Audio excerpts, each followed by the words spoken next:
Okay, so over the last few months, I've been working towards achieving Grandmaster title on old school RuneScape. In doing so, I've been learning every boss in the game, and in today's video, I'm going to go over my top 5 bosses that you should learn to master if you wish to get better at PvM. Vardovis. So, keeping things nice and relevant, the Vardovis encounter takes place in a small arena and there's a lot going on at once. You need to DPS the boss whilst dodging axes, floor spikes, and whilst looking out for the ranged projectiles that smite you. It can feel overwhelming at first. A simple mistake can instantly turn the fight around, forcing you into recovery mode. It's also incredibly punishing, which in turn forces you to become better in order to make less mistakes. A popular method is to axe skip, which relies on accurate timing and clicks. Go too soon and you'll get hit. Go too late, you'll get hit. You need to move just at the right time, a tick before the projectile launches, and you need to do this whilst paying attention to floor spikes and range attacks. And so the goal I'm setting you for this boss is to achieve a perfect kill. Don't get hit by any axes, floor spikes, and don't get hit off prayer. Once you can comfortably achieve perfect kills, we're ready to move on to number 2 on this list, Corrupted Gauntlet. What's amazing about this instance is that it requires no gear and therefore no starting GP. It's also a really consistent moneymaker, meaning by the time you've mastered this content,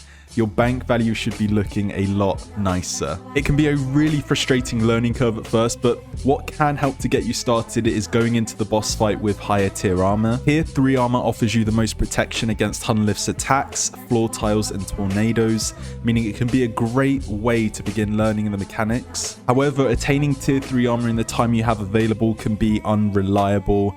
So a better alternative would be to run tier 2 armor preps, which is super consistent to achieve and provides more than enough safety to earn yourself consistent kills. It can take hundreds of KC to master Corrupted Gauntlet, but by that point, you'll be a lot better at the game. Your movement, prayer changes, and DPS optimization will have improved. Your goal here should be to achieve the perfect Hunlif combat achievement, which requires you to defeat Hunlif without taking any avoidable damage, such as floor patterns or tornadoes. You can go even one further by going for the speed time, which will force you into an uncomfortable position by entering the boss fight with limited food and prayer. The more comfortable you are in these kinds of situations, the better prepared you'll be going into later game content such as High Invocation TOA or the Inferno. Third on the list, we have Tombs of a Massacre, or commonly referred to as TOA. Now, what's great about this raid is it has a customizable difficulty system, meaning you can cater to your ability. If you're incredibly new to the raid, you can literally run a 0 invocation run, which makes all of the bosses super easy to defeat. 150 invocation is where you can start getting big ticket purples such as Tumikin's Shadow, and as you get more familiar and more comfortable with the raid, you can add more invocations, which in turn increases the difficulty. This is also a really good opportunity to familiarize yourself with team content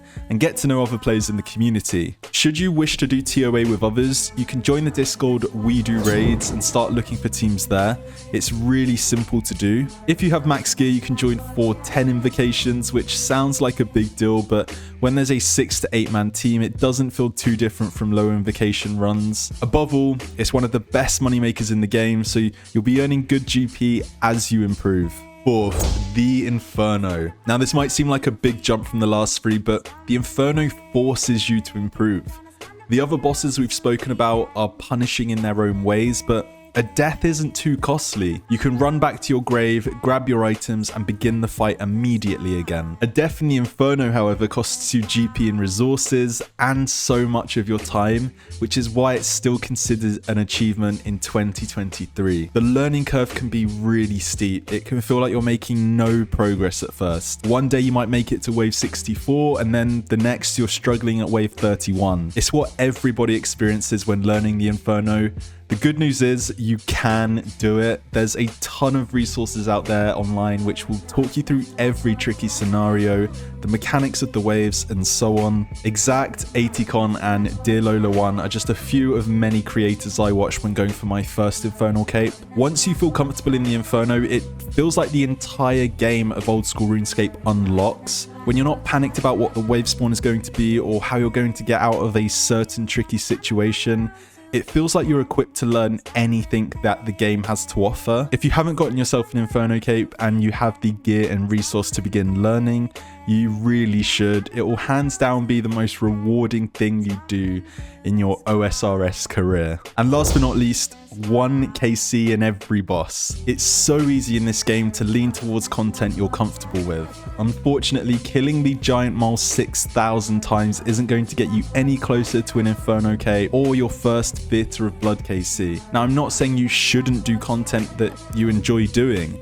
Instead, I'm encouraging you to stop writing off content you haven't even tried yet. From Fasani's Nightmare to General Grador to the new Desert Treasure 2 bosses, everything has different mechanics, meaning there's a place for every boss in this game. What I've come to learn about this game since going for Grandmaster is the majority of this content is just mindset. If you feel like it's too challenging or maybe you're just simply not good enough, you won't have an easy time learning it. However, if you switch up your mindset to believe that it is possible, but you just don't have the experience nor the knowledge to complete it yet, you'll have a much more enjoyable and probably more successful time at going for these new bosses or content. As always, if you enjoyed, please drop a thumbs up on this video, subscribe if you haven't already, it's free to do and you can always change your mind later. And I hope to see you all in next week's video, which will be installment 4 of the Noob to GM series. Take care guys, bye bye.